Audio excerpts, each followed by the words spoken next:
اعوذ باللہ من الشیطان الرجیم بسم اللہ الرحمن الرحیم ان المنافقین یخادعون اللہ وهو خادعهم وإذا قاموا إلى الصلاة قاموا كسالى يراءون الناس ولا يذكرون الله إلا قليلا صدق اللہ العظیم۔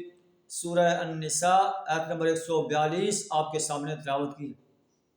اس آیت کے اندر منافقین کا طرز عمل بیان فرمایا گیا ہے۔ منافق وہ لوگ ہیں جو زبان سے اسلام کا اقرار کرتے ہیں، دل سے انکار کرتے ہیں۔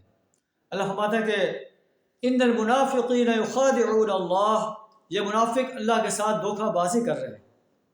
وَهُوَ خَادِعُهُمْ، حالانکہ در حقیقت اللہ ہی نے انہیں دھوکے میں ڈال رکھا ہے۔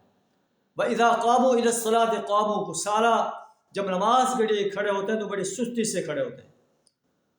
يُرَاءُونَ النَّاسَ، لوگوں کو دکھاوے کے لیے نماز پڑھتے ہیں کہ ہم بھی مسلمان ہیں۔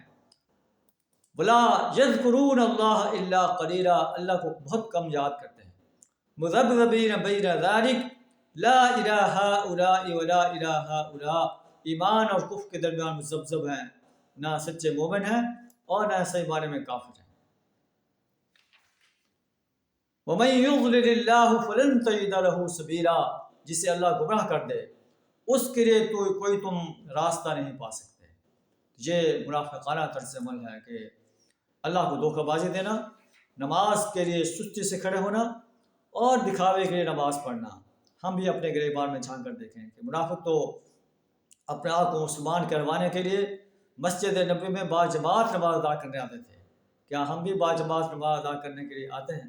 ہم اپنے آپ کو سچے مسلمان کہتے ہیں۔ ہمیں اپنا محاسبہ کرنا چاہیے، ایسا نہ ہو کہ قیامت کے دن ہمارا شمار بھی منافقین میں ہو جائے۔